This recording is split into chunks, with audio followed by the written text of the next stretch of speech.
നമസ്കാരം. മലയാള സിനിമയിൽ നിരവധി സിനിമകൾ നമ്മുടെ ഫേവറേറ്റ് ലിസ്റ്റിലുണ്ടാകും. പക്ഷേ ഒരു കാലത്ത് മലയാള സിനിമയിലും യുവാക്കൾക്കിടയിലും തരംഗം സൃഷ്ടിച്ച ഒരു ചിത്രമുണ്ട്. അത് മറ്റേതുമല്ല, ക്ലാസ്മേറ്റ്സ് എന്ന ചിത്രമായിരുന്നു. ജെയിംസ് ആൽബർട്ട്സ് തിരക്കഥ എഴുതി ലാൽ ജോസ് സംവിധാനം ചെയ്ത ചിത്രം 2006 ഓഗസ്റ്റിലായിരുന്നു റിലീസ് ചെയ്തത്. ക്ലാസ്മേറ്റ്സ് റിലീസ് ചെയ്തതിന് പിന്നാലെയാണ് കലാലയങ്ങളിൽ ഗെറ്റ് ടുഗദർ കൂടിയത് തന്നെ. കേരളത്തിൽ ഏത് കോളേജിൽ റീയൂണിയൻ നടന്നാലും ക്ലാസ്മേറ്റ്സിലെ പാട്ടുകളില്ലാതെ ആ പരിപാടി കടന്നു പോയിട്ടില്ല എന്ന് വേണമെങ്കിൽ പറയാം. മലയാളത്തിൽ ക്ലാസ്മേറ്റ്സിന് ശേഷം അത്രത്തോളം ഹൃദയസ്പർശിയായ ഒരു ക്യാമ്പസ് ചിത്രം വന്നിട്ടില്ലെന്ന് പറഞ്ഞാൽ അതൊട്ടും അതിശോക്തിയല്ല. പൃഥ്വിരാജും ജയസൂര്യയും നരയനും ഇന്ദ്രജിത്തും ഉൾപ്പെടെ വൻ താരനിരയാണ് ഈ ചിത്രത്തിലായി അണിനിരുന്നത്. ഈ ചിത്രത്തിൽ നായികയായി എത്തിയത് കാവ്യമാധവനായിരുന്നു. താരക്കുറുപ്പെന്നായിരുന്നു കഥാപാത്രത്തിന്റെ പേര്. റസിയായി രാധികയും ചിത്രത്തിൽ പ്രധാന കഥാപാത്രത്തെ അവതരിപ്പിച്ചിരുന്നു. കരിയറിലെ തന്നെ തന്റെ മികച്ച ചിത്രങ്ങളൊന്നായാണ് ക്ലാസ്മേറ്റ്സ് എന്നാണ് മുൻപ് ലാൽ ജോസ് പറഞ്ഞിരുന്നത്. ഇപ്പോഴത്തെ ക്ലാസ്മേറ്റ്സിനെ കുറിച്ചുള്ള ചില വിശേഷങ്ങളാണ് ലാൽ ജോസ് പറയുന്നത്. ഇപ്പോൾ ഇത് കാവ്യമാധവൻ മനസ്സില്ലാ മനസ്സോടെ ചെയ്ത ചിത്രമാണെന്നും നായികയായ താരക്കുറുപ്പ് എന്ന കഥാപാത്രമായി എത്തിയ കാവ്യയ്ക്ക് റസിയ എന്ന രാധികയുടെ കഥാപാത്രത്തിന് ചിത്രത്തിൽ ലഭിച്ച പ്രാധാന്യം ഉൾക്കൊള്ളാൻ കഴിഞ്ഞിരുന്നില്ല എന്നാണ് സംവിധായകൻ പറഞ്ഞത്. ക്ലാസ്മേറ്റ്സ് ഫസ്റ്റ് സീൻ ഷൂട്ട് ചെയ്യുമ്പോൾ കാവ്യ വന്നിരുന്നില്ല. പിന്നീട് കരാർ ഒപ്പിടുന്ന സമയത്ത് കഥയുടെ ഏകദേശ രൂപം മാത്രമാണ് കാവ്യ അറിഞ്ഞിരുന്നത്. എന്നാൽ തനിക്ക് ആശയം മനസ്സിലായില്ലെന്നും ലാലുചേട്ടന്റെ പടമായതുകൊണ്ട് പോവുകയാണെന്നും കാവ്യ ചിലരോട് സൂചിപ്പിച്ചിരുന്നു. ഇത് പലരിൽ നിന്നായി ഞാൻ അറിഞ്ഞു. തുടർന്ന് കാവ്യയോട് വിശദമായി തന്നെ കഥ പറയാൻ തീരുമാനിച്ചു. അങ്ങനെ എഴുത്തുകാരൻ ജെയിംസ് ആൽബർട്ടിനോട് ഇക്കാര്യം ആവശ്യപ്പെട്ടു. എന്നാൽ കാവ്യയോട് കഥ പറഞ്ഞ ജെയിംസ് തിരികെ എത്തിയപ്പോൾ എന്തോ പ്രശ്നമുണ്ടെന്ന് മനസ്സിലായി. പിന്നീട് കാവ്യ ഷൂട്ടിന് എത്തിയില്ല. ഷൂട്ടിംഗ് നടി എത്താത്തതിനെ തുടർന്ന് അന്വേഷിച്ചു ചെന്നപ്പോൾ കരഞ്ഞുകൊണ്ടിരിക്കുന്ന കാവ്യയാണ് കാണുന്നത്. ഷൂട്ട് തുടങ്ങുകയാണ്, വേഗം വരണമെന്ന് പറഞ്ഞെങ്കിലും താൻ വരുന്നില്ല എന്ന നിലപാടിലായിരുന്നു കാവ്യ. കാരണം അന്വേഷിച്ചപ്പോൾ ഈ ചിത്രത്തിലെ നായിക ഞാനല്ല, റസിയാണെന്നായിരുന്നു കാവ്യയുടെ പ്രതികരണം. പിന്നീട് താൻ ഷൂട്ടിങ്ങിന് വരണമെങ്കിൽ റസിയുടെ കഥാപാത്രം തനിക്ക് കിട്ടണമെന്നും താരക്കുറുപ്പായി അഭിനയിക്കാൻ മറ്റാരെങ്കിലും നോക്കാനും കാവ്യ ആവശ്യപ്പെടുകയായിരുന്നു.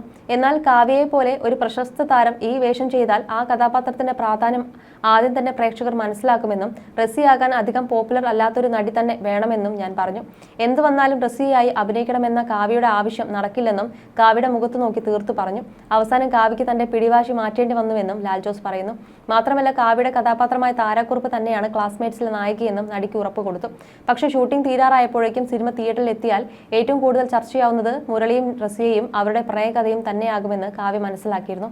എന്നാൽ തന്നോടുള്ള വ്യക്തിബന്ധവും ബഹുമാനവും സ്നേഹവും കൊണ്ട് മാത്രമാണ് ആ സിനിമയുടെ ഭാഗമാകാൻ നടി തയ്യാറായതെന്നുമാണ് ലാൽ ജോസ് പറയുന്നത്. അതേസമയം പൃഥ്വിരാജിന്റെ കഥാപാത്രമായ സുകുമാരനായി താൻ മനസ്സിൽ കണ്ട തന്റെ പഴയ സുഹൃത്തിനെ കുറിച്ചും ലാൽ ജോസ് പറഞ്ഞിരുന്നു. ഒറ്റപ്പാലം NSS കോളേജിൽ ലാൽ ജോസിന്റെ സീനിയറും കാലിക്കറ്റ് യൂണിവേഴ്സിറ്റി ചെയർമാനുമായിരുന്ന ഈ ചന്ദ്രബാബുവിൽ നിന്നുമാണ് സുഗു ഉണ്ടാകുന്നത്. ഈ ചിത്രം തന്റെ ജീവിതവുമായി ബന്ധപ്പെട്ട സിനിമയാണ്. സമ്പന്നമായ ക്യാമ്പസ് ഓർമ്മകളിൽ നിന്നുമാണ് ആ സിനിമ ചെയ്തത്. ചിത്രത്തിന്റെ കഥയ്ക്ക് ജീവിതവുമായി ബന്ധമില്ലെങ്കിലും ഓരോ കഥാപാത്രങ്ങളെ രൂപപ്പെടുത്തുമ്പോഴും മനസ്സിൽ ഓരോ റോൾ മോഡൽ ഉണ്ടായിരുന്നുവെന്ന് അദ്ദേഹം പറയുന്നു. തിരക്കഥയിലെ നായകനെ മനസ്സിൽ കാണുമ്പോൾ ഓർമ്മ വന്നത് മുണ്ടും കോട്ടൺ ഷർട്ടും ധരിച്ചു നിന്നിരുന്ന ചന്ദ്രബാബുവിനെയായിരുന്നുവെന്ന് ലാൽ ജോസ് പറയുന്നു. ആ ശരീരഭാഷയും ശൈലികളും വസ്ത്രധാരണവും ഒക്കെയാണ് പൃഥ്വിരാജിലേക്ക് പകർത്തുകയാണ് ചെയ്തത്. എന്നാൽ ചന്ദ്രബാബുവിന്റെ സന്തത സഹചാരിയായിരുന്ന തോൾ സഞ്ചിയെ ഒഴിവാക്കിയെന്നും പകരം ഫയൽ കയ്യിൽ ചുരുട്ടിപ്പിടിക്കുന്ന ശീലം സിനിമയിലെടുത്തുവെന്നും അദ്ദേഹം പറയുന്നു. ബാലതാരമായി എത്തി നായികയായി തിളങ്ങി നിന്നിരുന്ന താരമായിരുന്നു കാവ്യമാധവൻ.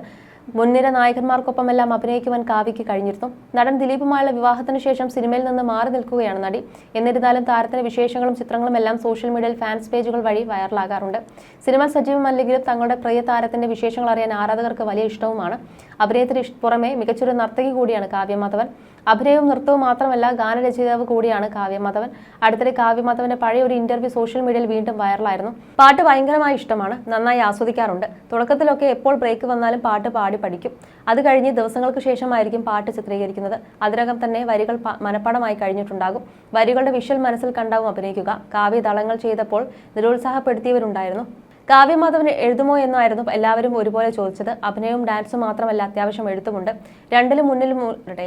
രണ്ടിലും മൂന്നിലുമൊക്കെ പഠിക്കുന്ന സമയത്ത് സ്വന്തമായി ട്യൂൺ ഉണ്ടാക്കി പാടിയിരുന്നു.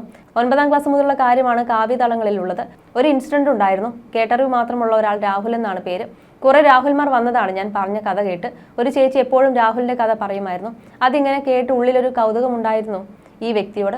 പ്രണയം എന്നൊന്നും പറയാനാവില്ല. ഞാൻ എവിടെയും പോയാൽ ആ ഫംഗ്ഷനെക്കുറിച്ചും ഞാനിട്ട ഡ്രസ്സിനെക്കുറിച്ചും ഒക്കെ അയാൾ പറയുമായിരുന്നു. എന്നെ ഫോളോ ചെയ്യുന്നുണ്ടായിരുന്നു. പെട്ടെന്നൊരു ദിവസമാണ് രാഹുൽ മരിച്ചെന്ന് ചേച്ചി പറഞ്ഞത്. അന്ന് ഫ്രണ്ട്സ് ഒന്നുമില്ല. വല്ലാതെ സങ്കടമായിരുന്നു. ഒരാളോട് ഇഷ്ടം തോന്നുന്നതൊക്കെ അന്ന് മോശം കാര്യമായിരുന്നു. ചീത്ത കുട്ടികൾക്കൊക്കെ അല്ലേ അങ്ങനെ തോന്നും എന്നൊക്കെയല്ലേ നമ്മുടെ ചിന്ത.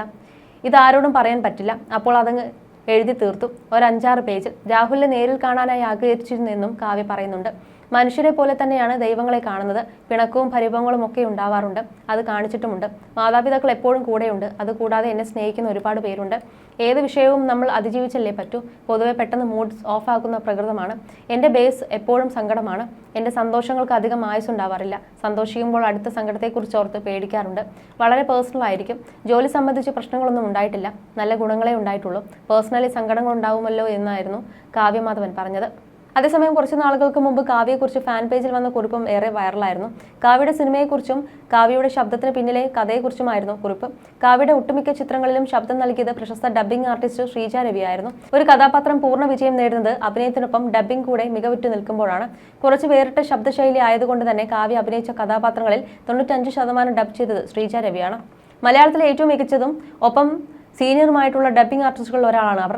അവരുടെ ശബ്ദത്തിലെ ലാളിത്യവും കുസൃതിയും നിഷ്കളങ്കതയുമെല്ലാം കാവ്യ അവതരിപ്പിച്ച കഥാപാത്രങ്ങൾക്ക് കൂടുതൽ മിഴിവേകി.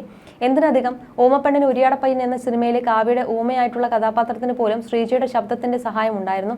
മറ്റു ചില ഡബ്ബിംഗ് ആർട്ടിസ്റ്റുകളും കാവ്യ അവതരിപ്പിച്ച കഥാപാത്രങ്ങൾക്ക് ശബ്ദം കൊടുത്തിട്ടുണ്ടെങ്കിലും ശ്രീജയുടെ ശബ്ദത്തിനോളം കാവ്യയ്ക്ക് യോജിക്കുന്ന ശബ്ദം വേറെയില്ല.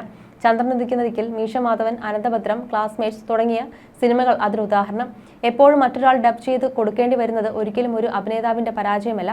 അതുകൊണ്ട് തന്നെ കാവ്യമാധവൻ എന്ന അഭിനേത്രിയുടെ വിജയത്തിൽ ചെറുതല്ലാത്ത ഒരു പങ്ക് വളരെയധികം സ്നേഹത്തോടെ ഞങ്ങൾ കാവ്യമാധവൻ ഗേൾസ് ഫാൻസ് ശ്രീജ രവിക്ക് നൽകുന്നു എന്നുമാണ് സോഷ്യൽ മീഡിയയിൽ പങ്കുവച്ച കുറിപ്പിലൂടെ ആരാധികമാർ പറഞ്ഞിരുന്നത്.